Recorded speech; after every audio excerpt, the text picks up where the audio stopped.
Yep, we are there, right. I'll also invite Teresa to call the roll, please. Thank you, Chairman. Councillor Anscombe. Councillor Ashby. Present. Councillor Askew. Present. Councillor Atterwell. Present. Councillor Bambridge. Councillor Bates. Present. Councillor Annie Blackburn. Present. Councillor David Blackburn. Yes. Councillor Borrett. Present. Councillor Bowes. Councillor Brindle. Councillor Marion Chapman-Allen. Councillor Sam Chapman-Allen. Yeah. Councillor Clark. Present. Councillor Clausen. Yeah. Councillor Cogman. Here. Councillor Cowan. Here. Councillor Crane. Present. Councillor Duffield. Here. Councillor Eagle. Yeah. Councillor Fraser. Here. Councillor Gilbert. Here. Councillor Harvey. Councillor Hewitt. Councillor Hunter-Clark. Here. Councillor Jermy. Councillor Cadell. Here. Councillor Kiddle-Morris. Here. Councillor Kybird. Here. Councillor Land. Councillor McCambridge. Councillor Monument. Councillor Morton. Councillor Nunn. Councillor O'Callaghan. Councillor Oliver. Councillor Plummer. Here. Councillor Richmond. Councillor Suggett. Councillor Samantha Taylor. Here. Councillor Sarah Taylor. Here. Councillor Taylor Taylor. Councillor Terry. Here. Councillor Turner. Here. Councillor Webb. Here. Councillor Wickerson. Here. Councillor Wilkin. Here. And Councillor Wilkinson.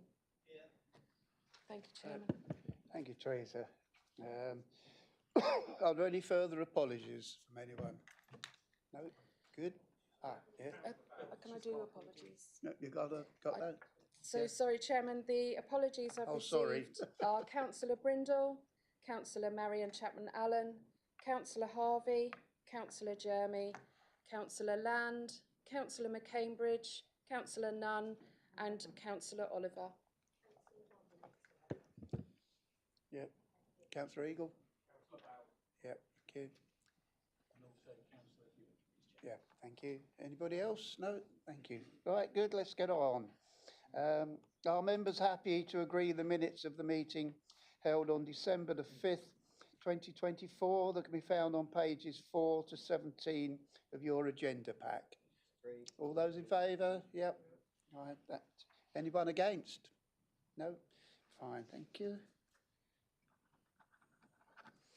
Right. Lovely. Oh. Chairman's announcements. Oh, sorry. Oh, sorry. Declaration of interest. Do any members have any declaration of interest in matters on the agenda? If so, if you realise at the time you do have, just please make them then. Thank you. Chairman's announcements. I did have one or two things that crossed my mind. I think they've gone out of my mind this morning because but there was one thing that came to my mind. When I took the chair, one of the things I wanted to do was challenge the chairman. Challenge me to do things and raise money for our charities. So far, I haven't received a single challenge. Yeah, so I did talk yesterday on my chairman's briefing, and I think I may have one coming from members up here, I hope. And any other members who've got a challenge for me, Councillor Eagle. I would offer make a fairly quick challenge that you support the Love Your Market Town project currently running in Wharton, and then if you were fortunate enough to win that competition, you could donate those vouchers to your charity. Yeah, I do have the form. For those who don't know, one of our businesses, Mark Bunny Photography, he's set up a little competition in the town, and there is a list of characters of Wharton, and there are photographs of them around the town in various shops, and the idea is that people go around all the shops and find the people and where their photograph is. Might surprise you to know that I'm one of them. Anyway, thank you for that. Okay, leaders' announcements. So I invite Sam, if you would, to make your announcements. Lovely, thank you, Chairman. Colleagues, welcome back to the first full council meeting of 2025. I hope all of you had the opportunity to rest and recuperate over the festive period with your friends and family, and look forward to what promises to be an immensely exciting but busy 2025. I know that as a council, we'll continue to deliver for all of our residents and businesses, no matter what the challenges may come our way. And I look forward to working with each and every single one of you in this chamber as we move forward into 2025. Now, down to business. The cogs of government have continued to turn since we last met in this chamber, and I'm sure many of you will have seen the English Devolution White Paper has finally been published. And as expected, set out by the government, those proposals around devolution and local government reorganisation have been made. The White Paper heavily focuses on the drive towards delivering strategic authorities across the country. This would mean eventually establishing combined authorities with mayors in every part of the country that we've seen in Manchester and the West Midlands. Norfolk County Council and Suffolk County Council last week voted in favour of submitting our areas for consideration of part of the government's devolution priority programme. If accepted, this would result in the expected process with elections for the Mayor of Norfolk and Suffolk taking place in May of 2026, and this would mean the postponement of the county elections possibly until 2027. While this process is planned for and carried out, depriving many people of their local voice, government has made clear that it sees this process of devolution proceeding hand in hand with local government reorganisation and unitarisation. In essence, the creation of super councils that cover huge areas and consolidate that power centrally, not devolvement. I've always been clear, Chair, I support the principles of devolution.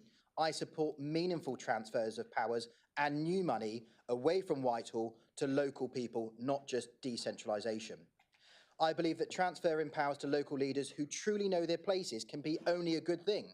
However, I cannot support this arbitrary creation of super distant councils, particularly in our part of the world. Norfolk is a unique and distinctive county. Nor do I support undermining and delaying the benefits of devolution, which can bring to those local people by shackling the complexities of reorganisation with the opportunities which devolution presents. And Chairman, I'm afraid I cannot understand why this government insists on shackling the foundations of local government so profoundly in its clear play of what it dictates, how we should operate and how we should undertake some of the biggest pressures we're facing within local government. Chief amongst all of this, Chairman, is social care, which I will come on to later. We now risk sleepwalking into a situation in which we form a geography of local government in this country which are completely incapable of delivering the needs for local residents and removing itself from the clues in the name, local and local government. Chairman, I'm not a blocker and I'm not afraid of change. In fact, I welcome it.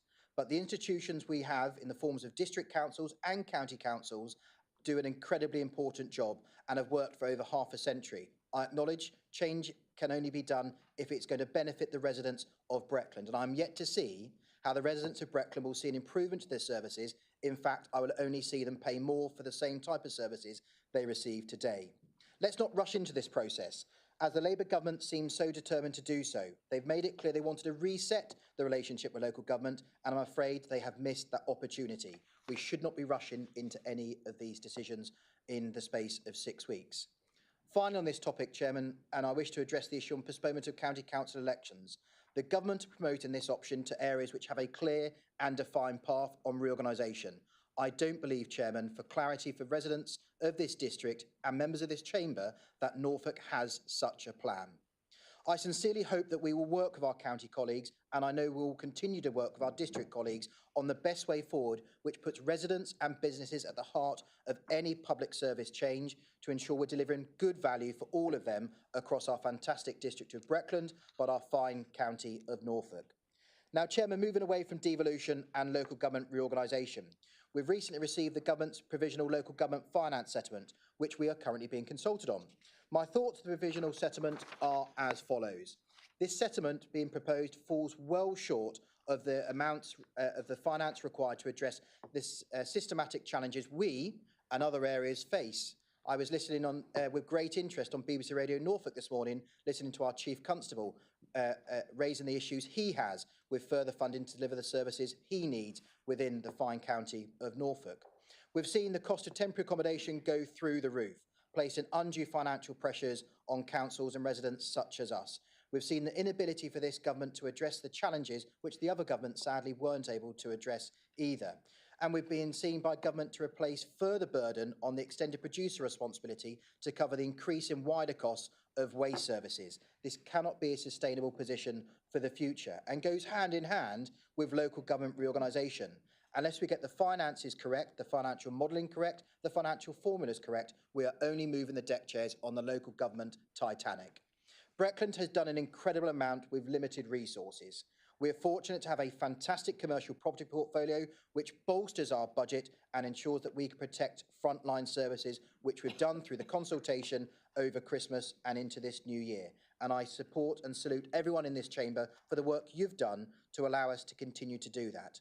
But if government wants local government to succeed, let's have real devolution in which we can have the freedoms and the flexibilities to make the decisions which will support all of our residents, not control and centralisation from government on what we can and cannot do. I call on the government to propose a finance settlement that is fair for all local authorities and recognises the work which you do with your communities as community leaders, which allows us to grow our economy, create jobs, help those vulnerable residents across the district and ensure we protect those frontline services. We need a fairer funding and we need it now. And on the topic of fairer funding, Chairman, I will speak briefly on the reform of social care. The government has announced it's embarking on a review of social care and this report is due in 2028. Once again, Chairman, here we are, the biggest service provided by local government. We're talking about government reorganisation whilst we wait for that report to be derived in 2028. With no view as to how the services district councils deliver will intrinsically support social services and the care of our most vulnerable residents as we move forward. We need to make sure that we're working in partnership to deliver, and it is, Chairman, residents who are going to be impacted by any of these poor decisions. But, Chairman, as we move forward into 2025, I am still optimistic. If last year has anything to go by, this year will be a fantastic year in which we'll continue to provide the services our residents expect. As you heard me time and time again, Chairman, we've had national recognition from the LGC, the MJ, the RSPCA and others for our trailblazing projects, such as the Link, which supports directly those communities across our locality of Dereham, providing thousands of pounds in community grants. Innovative ways we're delivering our Inspiring Communities programme, working in partnership and enable others to deliver those services with us. Despite all this uncertainty that lies before us, we already have a really busy programme of 2025 that delivers for everybody. With confirmation of that £20 million for the long-term towns fund in Thetford, finally been given that green light to locally led projects across the district, to delivering a brand new leisure centre in the town of Attleborough, with turf being turned over this year. With the work we've done around delivering innovation and growth at Motorsports Vision at Snetterton, one of our major growth sites, ensuring that there is business confidence across our district and that Breckland is open for business and open for growth. So I lay this challenge for all of us at our first council of 2025. Let's make this even a more successful year than previously.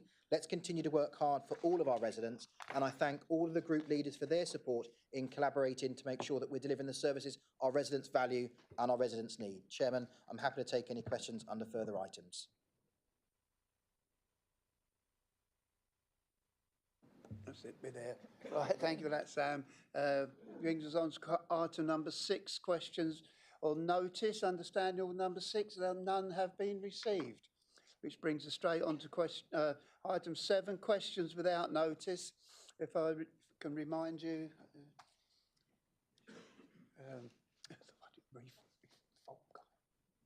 he put his hand Robin? up. Yeah, Robin. He wants to say something. Yeah. No. Oh, Yeah, okay. yeah. Excuse me. I remind you, we go to the group leaders first, and then it's open to anybody as you put your hand up to be heard, and then we will go round until everybody who wants to ask their first question has, and then we can go round again and anybody else. So first of all, Councillor Cogman. Thank you and Happy New Year to all. In the absence of Councillor Hewitt, I'm going to direct this to the leader. The progress of devolution can only change the risk profile for decision making at the council. The council recently made a decision to spend a substantial sum of money on buying a commercial unit in Thetford. How are you reassessing the balance of financial risk at the council, and have you paused the purchase of the property while the exercise proceeds? Thanks so much for your question. Happy New Year to you as well. So the business of Breckland still continues, and that will continue till 2027 with a wing and a prayer. I hope that it will continue much beyond that as well. So we need to continue to ensure that our asset portfolio, that report which went through full council previously, and the work of the commission, I thank the chairman and his members for the work they did around that, still continues to ensure that those revenue income generating assets are delivering for our residents, ensure we're protecting those frontline services. That's such an important part of how we deliver those services and across our budgetary position.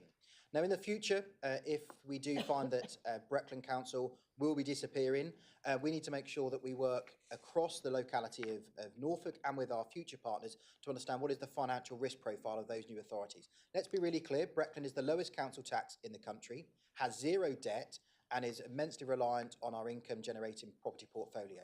So it'd be right and proper to ensure that the residents of Breckland who have made some really difficult decisions over the years, ensure that we've still seek the benefit of those difficult decisions, and we'll work with members across this chamber to understand how we can ensure that those services which the property portfolio supports can continue in perpetuity to support all of those residents as we move forward. Succinctly, are we stopping the programme of asset acquisition? No, we're not. We're still continuing, because as far as I'm concerned, it's business as usual for officers and members of this council. Thank you. Councillor Atterwell, please. Thank you, Chairman. My question's to you, Sam. Do you agree with me that with any local government reorganisation in Norfolk, it's vital that we do not end up with a single unitary council effectively replicating the already failing Norfolk County Council?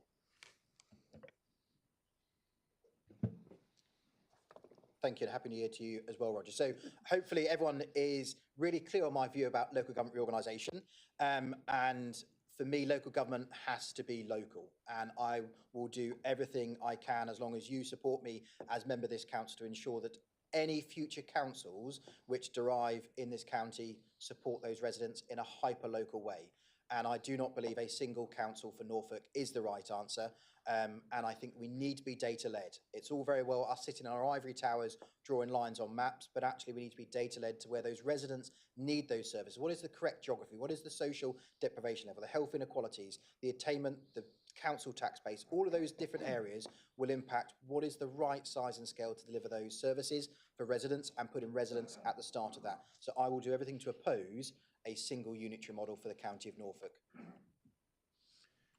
Thank you. Councillor Hunter Clark, please. Well, Happy New Year to you all. New year, new start.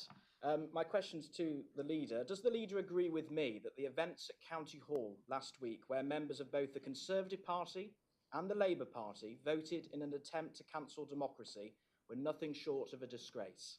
These actions were so unacceptable that they left me with no choice but to resign from the Conservative Party, a decision I did not take lightly, but made in good conscience to stand up for democratic principles. I can now, of course, speak freely. As leader of this council and chairman of the District Council's network, can he outline what steps he now intends to take to ensure that the county council elections will proceed as planned? Furthermore, what conversations has he had with the leader of Norfolk County Council regarding this matter, and what actions does he intend to take to hold her accountable? Thank you. Thanks, and Happy New Year to you as well, Robin. I'll work backwards if I can. So Norfolk leaders meet every 6 weeks. That's both district and county leaders, in which we discuss numerous items, and devolution has been one of those items which we've discussed in great detail. Stand fast, local government reorganisation wasn't, because until the white paper emerged, it wasn't even in the Labour government's manifesto as we move forward. So out of a 100-page document, it only, I think, has about 2 pages within it. Beyond that, we have the Norfolk Public Sector Leaders Board, which myself and people such as the PCC sit on, in which we talk around wider public service delivery. This is yet to be debated in that and had that wider conversation. In relation to my powers as chair of the District Council's network, I am very humbled that you think I have the power to hold government to account and stop them from undertaking activities. I don't. I have to work in a really collaborative way. And I've been working with the ministerial team for them to understand the risks of undertaking and embarking on this type of agenda at this type of pace. I think that if they are true to their word in which they wish to reset the relationship with local government, you cannot overturn and reform how local government's delivered in the space of 6 weeks. This will take years, and we need to make sure we get the best outcomes. And as you've heard already, the adult social care review is not going to be delivered until 2028. Any reorganisation ahead of that, I think, is a poor decision. In relation to the decision taken at County Council, it's not for me to decide and sit here in my ivory tower and say whether I think that is a right or wrong decision. Why? Because I'm not privileged enough to be present to understand what was debated and what's not. I'm not privy to those private conversations and those private debates. I think that all of us in this chamber understand that we stand on a ticket of 4 years, whether it is at district, town, parish or county. And actually, as we move forward, the elections themselves are delivered by the likes of the returning officer to my left, not the county council. And change is unsettling, I get that, but actually that is democracy in its widest sense. And I think we should always plan, regardless, for elections to take place in every place across the country, unless there are mitigating circumstances, such as pandemics, where it's not safe to do so. I think that it is displayed their concern at the county council to ensure that residents need to understand why that was the vote and their position, not for me. But as I move forward, I will ensure that residents of Breckland's voice is heard loud and clear, not just in Norfolk, but into government as well. Thank you. Councillor Cadell, please. Thank you, and Happy New Year to everyone as well. Can Councillor Webb please give me an update on the IDOC system that has recently been implemented? Right, okay, thank you, Councillor Cadell. It all depends what you're talking about with the IDOC system. The IDOC system was used for when we had the website development. It was a standalone project which has now been delivered and is running well, and we've had good feedback on it. If you're talking about IDOCs as far as planning is concerned, it's I was going to say it's the deputy leader, so which one are you talking about? Thank you, I'll hand over. So since we last brought this up, I think Councillor Atwell brought it up in our December meeting. Obviously, we've had Christmas.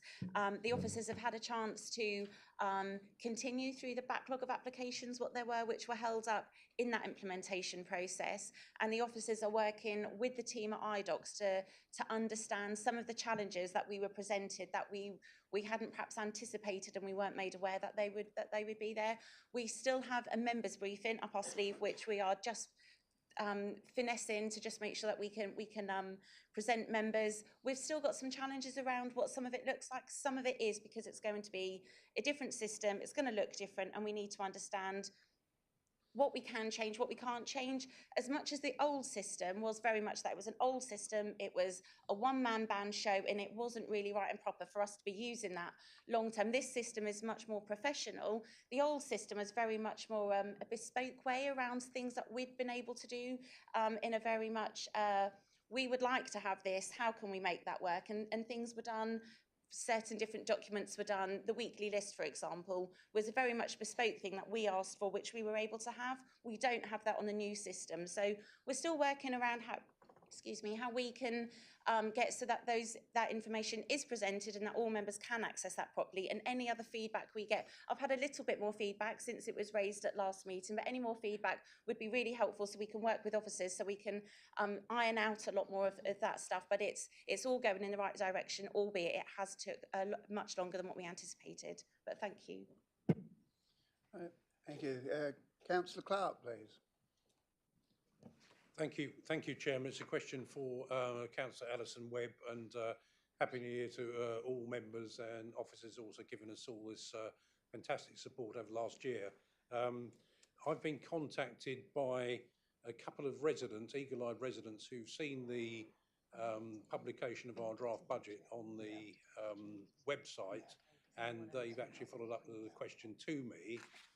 So I'm actually asking this question to Alice on their behalf, and the question that they've posed is that they note that over the 25, 26, 27 budget, there's a member officer refresh in ICT, equipment and so forth, laptops, iPads, which totals round about 350,000. And they said, is this a wise spend, that we could spend it on other issues, but also given that the councillors currently constituted may not be around, you know, by the time there's the next refresh, is that a wise time to make that decision? I make no comment either way on that, but I'm putting this question on behalf of residents. Thank you. Thank you, Harry. And I think the question was, and Happy New Year to you as well. The question was, why has there been a spend put into the future spending plans for IT equipment? IT equipment for our councillors has not been replaced for, I think this is the second 4-year session we've had. So of course it would be wrong for us not to allow a certain amount of money to actually refresh the systems to make sure that we all have the tools to do our work. The decision whether or not to carry on will be taken later, but we have to allow in our books, in our going forward statements, we have to allow for money to be put on one side, as I said, at that end of the day. Do you want to say any more about that, Councillor Cowan? Thank you. Thanks, Alison. Any responsible organisation has to plan for the future, and that's what we do here at Breckland Council in many areas of business that we undertake. And you heard from the leader a little while ago that it is business as usual. The discussion about local government reorganisation or devolution is somewhat of a distraction for, or potentially a distraction for many people, both residents and councillors and officers of this council. But it hasn't happened yet. It may not happen. We've been told it's on the agenda at central government. We cannot assume it will or won't happen. We have to assume that this council continues to function in the way that it is functioning at the moment, and taking it forward to ensure that all members of this council have all the tools and the ability to fulfil their duties and responsibilities. Therefore, the budget, as you've heard, does include for upgrades of equipment. It includes for very many things, maybe even a new coffee machine in 5 years' time, I don't know.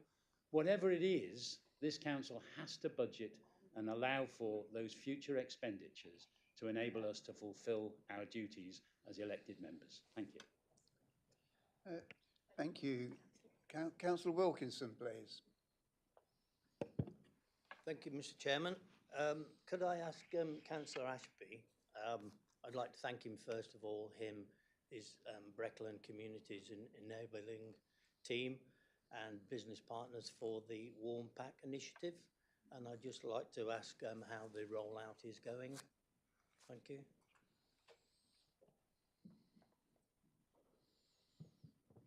Thank you very much for the question, Councillor Wilkinson. Happy New Year to you, and Happy New Year to all members and officers. Grateful for the opportunity to raise awareness of the Warm Packs. We were featured on That's TV last night as well, if you want to go back and watch that. So the Warm Packs, currently we've got circa of approximately 140 that have been distributed. We're looking to order another 300, and it gives me the opportunity to thank the local businesses, specifically the Shadwell Estate, Snetterton Park Limited, Advanced Air based in Thetford, and the Original Factory Shop in Dereham for their kind donations totalling £7,000 that have allowed us to put these packs together, which include thermal socks, gloves, hats and a water bottle, but most importantly, it gives us an opportunity to have a conversation with residents to see what other support and services that we can offer them. So thanks for the question. Thank you. Councillor Blackburn, please. Thank you. In private eye, Breckland was awarded the Digital Innovation Award 2024 for wasting £150,000 on unused apps, costing the council £18 per download. Sam, how can you reassure Breckland residents that the council is acting with financial prudence? Thanks for your question, and Happy New Year to you. And I'm sorry you weren't at the last council meeting when this was raised. So you'll be aware that both Breckland and Shop Appy were apps which we decided to purchase. Shop Appy was an app which was being used successfully in other parts of the country. There are other councils in Norfolk who have used that. And Breckland was from a young entrepreneur who had an idea and a vision. And actually, I think I embarrassed myself. I spoke about Pokemon Go and how advanced that was ahead of the pandemic. I'm absolutely not prepared to sit here and say that Breckland will not take brave, bold, innovative decisions to try and ensure we're supporting residents and our businesses across the district. Some of those are successful and some of those are less successful. But across the piece, as it moves forward, actually we had some great success through the Breckland app, in which we're able to lift the profile of all of our 5 market towns within the district, ensuring as the gateway to Norfolk, we had those opportunities of people stopping and visiting those market towns. Beyond that, it proved concept for further funding and partnership work, as is seen through the Heritage Action Zone in Swaffham, in which we were able to understand what were those opportunities presented. So as much as the app itself, and you and others will say that that was a failure, I would say that that was a understanding and a foundation of what the opportunities presented as we move forward. In relation to Shop Appy and Breckworld, both of them landed before the pandemic. They were unable to be bedded in. I'm sorry that the pandemic happened, like you and many others, but that was out of my control. I think if the pandemic had not have happened, we would not have seen the demise of those apps across the district and the country, and would have seen the full success of those which move forward. But if you have a crystal ball you want to lend me, I'm more than happy to look at it and use it as I move forward when we make decisions together. I don't think the full council is a place for us to debate that. If you want to ask the chairman of scrutiny to bring this in so we can debate the success of those and learn from those from members' perspectives, I'm more than happy to. But I won't take cheap political sound bites from that perspective. But thank you.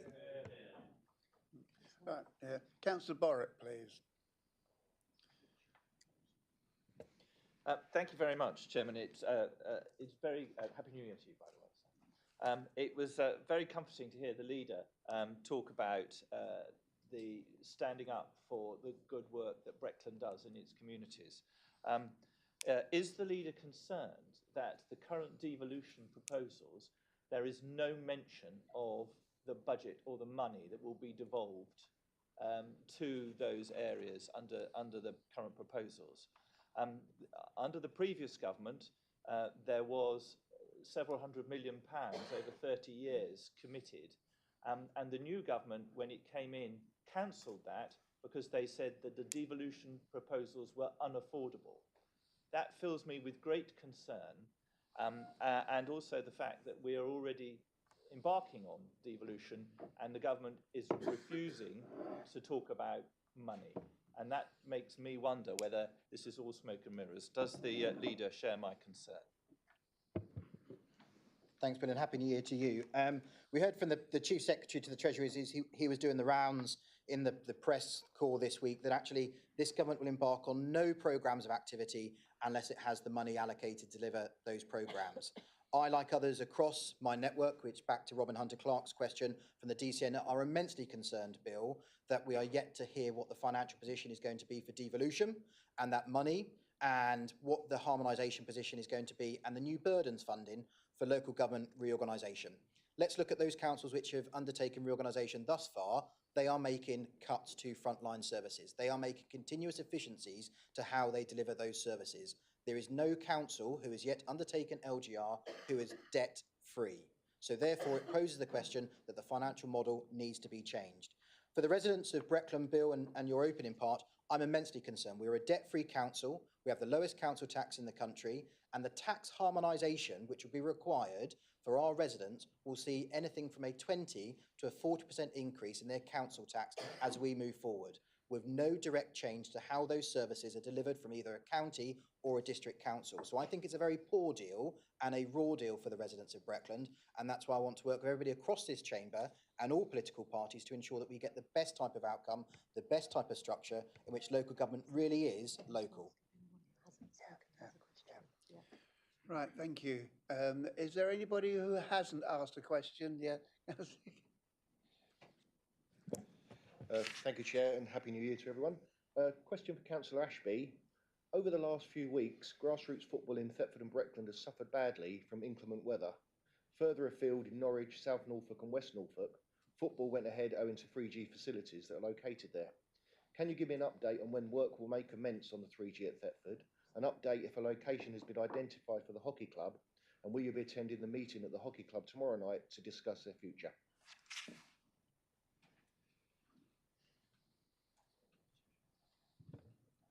Thank you very much for the question. As you know, I've been keeping you updated as and when I'm updated, and we spoke, I think, just before Christmas. No further updates since then. I'm aware of the meeting that's going ahead on the 17th and that representations from Breckland will be there and attending. And the commitment remains to ensure that we have grassroots football in Thetford and across the district, and that we progress the 3G pitch at Thetford, and that we find a home for the hockey club at Thetford. Thank you. Thank you. Is anybody who hasn't asked a question? No, that comes back to Councillor Hunter-Clark then, please. Thank you, Chairman, for indulging me.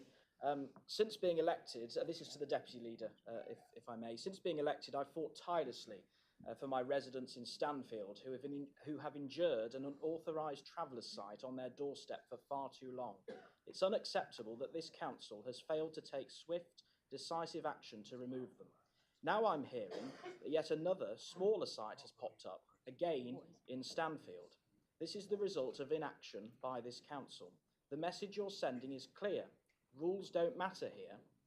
Can you give me a public update on what's being done in Stanfield? Why isn't the planning enforcement team acting? My residents' patience has run out, and so has mine. The law must be upheld, and Breckland must get tough. Thank you. Thank you for your question. And as you know, this is part of a legal process, so I can't comment on those particular cites what you've said in any detail, because it is, like I've said, part of a legal process. But I don't agree with your comment that the officers have not acted swiftly. They've acted within the tools to which they have at hand for the best of the council. It is not only us who have been involved in any of this process. The sites that you're talking about, they are multi-agency approaches what have needed to be taken. And unfortunately, the time that these things take is the time that these things take. And I think for those residents, they are equally our residents who are part of that process on each of these sites. For the best of them and the community and the surrounding areas around them, our officers have acted appropriately with the partner organisations in both of those sites. So I don't agree with your comment, but I cannot go into detail on any further on those because they are part of a legal process. Thank you. Councillor Atterwell. Thank you. Question for Sam again, please. In my village of Swanton Morley, we're currently undertaking a 5-year review of our neighbourhood plan. There's been a good deal of positive work already undertaken to construct additional new policies and amend some existing ones with extensive public consultation to follow.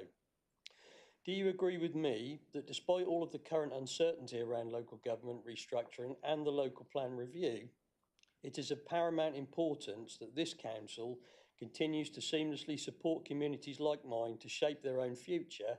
And will you convey to ministers the importance and value to communities of having well-run parish councils? Thanks, Roger. Neighbourhood plans have such an important role to play, and I'm pleased to see that through the revised position of the NPPF, actually they're still there in the future. This council, through the work we did with the town and parish sessions, actually there were lots who were still on that position of do I, don't I? And we need to work harder to make sure that they do, because actually it's such an important document. And I want to take a moment just to praise Councillor Bowes, Councillor Suggett and all members who worked through the design code, because actually lots of parish councils saw that that should be the stepping stone for them to understand how they get a hyper-local policies around what their vernacular is within their community. And I do want to salute you and others as parish councils who are willing to take more growth than that we possibly predicted through the local plan review. And as you've seen through the numbers, we're expecting some 900 new homes will be expected to build year on year. And we need to make sure that parish councils are at the forefront of that, supporting us. And this is a bottom-up approach where we can build those houses as we move forward. So I'm going to work tirelessly. I know that many are expecting me to bring the timetable of the NPPF back to Cabinet next month. I'm not quite in a place to do that. I want to make sure that I've met with all of you in this council informally to understand your concerns, reservations, and making sure we're delivering a timetable which is achievable, but also that that timetable shows the work we're going to do with communities. And part of that timetable will be how we can ensure capacity in the team to deliver neighbourhood plans for all of our parishes. In relation to parish councils in the future, I've made that explicitly clear to Baroness Taylor and she understands the opportunities that presents, and I'm sure in her own patch of Stevenage, they look forward to having Stevenage Town Council. Thank you for that. Anybody else? No? Oh, yeah, you go. Just got in time. Must be my lucky day, 2 questions. It's a question for Councillor Clausen. Last week alone in Thetford, 2 town centre businesses announced they would be closing, with one specifically citing decreased footfall in the town centre as a reason for closures. If car parking charges are introduced, do you think footfall will increase or decrease?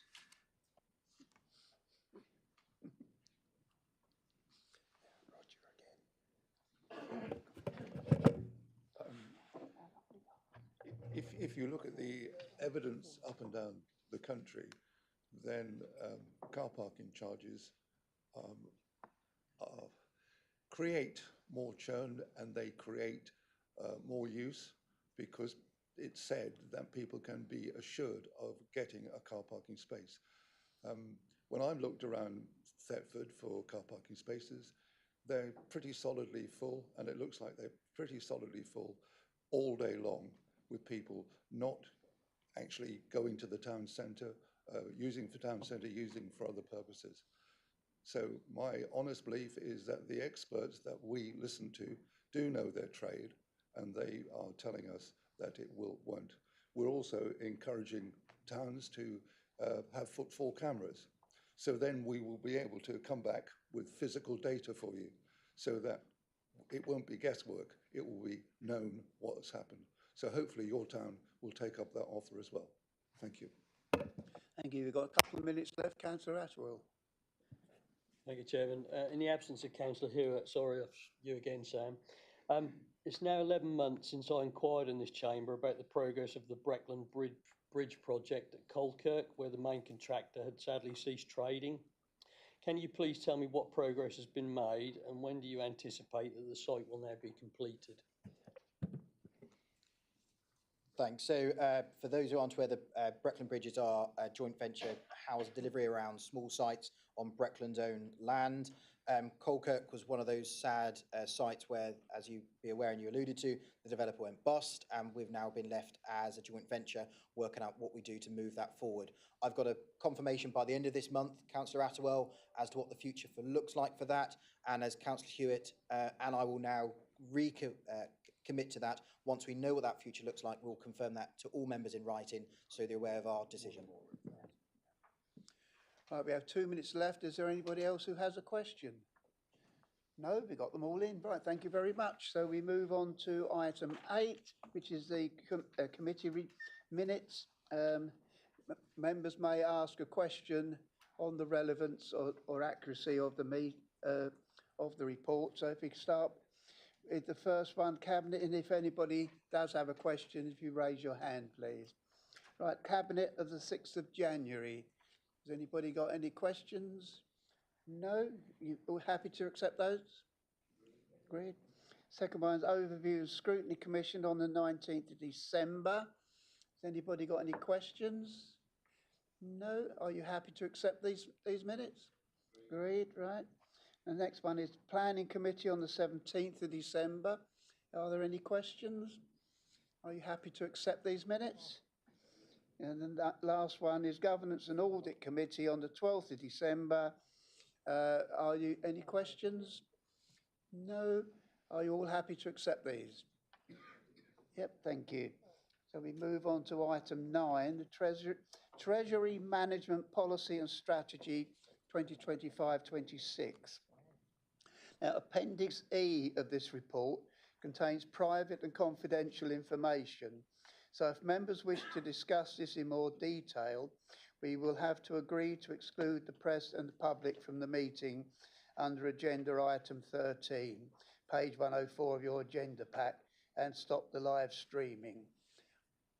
Is there anybody who has questions on Appendix E? No, then we can continue in open session. So I will hand over to Councillor Cowan, please. Thank you, Chairman, and Happy New Year to everyone in the chamber and those who are riveted by watching what we're talking about today. Regrettably, this is not the most riveting paper that you will ever hear. It is a statutory piece of work that we have to review each year on an annual basis, obviously, and it reflects, in fact, the requirements that we have as a local authority to comply with regulations regarding finance. That's what this is all about. And it underpins effectively all of our budgetary processes through the year and how we manage our finances. It's a bit of a dull read, if I'm honest, and to assist everybody in this particular instance, we identify changes year on year in the paper, and you'll see those are identified in red. There are very few, in fact, this time. SIPFA have not significantly changed any of the requirements that they have applied to us. And so this particular paper is much, 99.9% the same as we looked at this time last year. And as a consequence, I don't believe there's much that we can, in fact, have a meaningful debate about, but I will be happy to be found wrong. And at the rear of the room, we have our Section 151 officer, Alison, who will be able to identify any specific technical points that people may wish to raise. I don't propose to go on at any more length on this matter, but Chairman, I will, with your indulgence, read the recommendations to full council. And there are 5 of them. The first is that the Treasury Management Strategy 2025 to 2026 and 2027 to 2028 at Appendix A is approved. Secondly, that the minimum reserve provision, known as MRP, statement contained within Appendix A, which sets out the Council's policy on MRP, is approved. Third, that the prudential and local indicators and limits contained within Appendix A, Tables 1 to 11, are approved. 4, that the investment strategy years 2025 to 2026 at Appendix B and the detailed criteria included in Appendix B1 is approved. And finally, at 5, that the Treasury Management Policy at Appendix B2 is approved. I'll take the opportunity, Chairman, to move those recommendations at this moment, but obviously happy to take any questions that may arise. Thank you. Thank you. Do I have a seconder for that? Councillor Attewell, thank you. Does anybody have any questions other than if we need to go below the line? No questions at all? Right, so on that, you heard the recommendations. Do I have an approval? Great. Any against? Any abstentions? No, so that is approved. Thank you. Brings us on to item 10, nominations for committees and committee and other seats. Councillor Suggett? None. Right, thank you. Councillor Cogman? None. Thank you. Councillor Attewell? None, thank you, Chairman. Right, thank you. That's good. Amendments to the Constitution. I don't think we have any, do we? No. Thank you. Where are we? Any other items which the Chairman decides are urgent? I have none. Has anybody else? No. Thank you. And so with that, we turn over what we got. Right. So we don't need that, do we? We don't need to go below the line. So can we, Teresa, stop live streaming then?